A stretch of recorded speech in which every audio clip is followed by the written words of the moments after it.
This switch has to be on, so off-roading mode. Up, press and hold this one up for 2 seconds.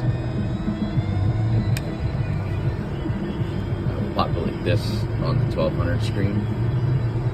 So 1200 is ready to go. Notice it has GPS here from Green Star side. And then tap that auto track on and already have a line.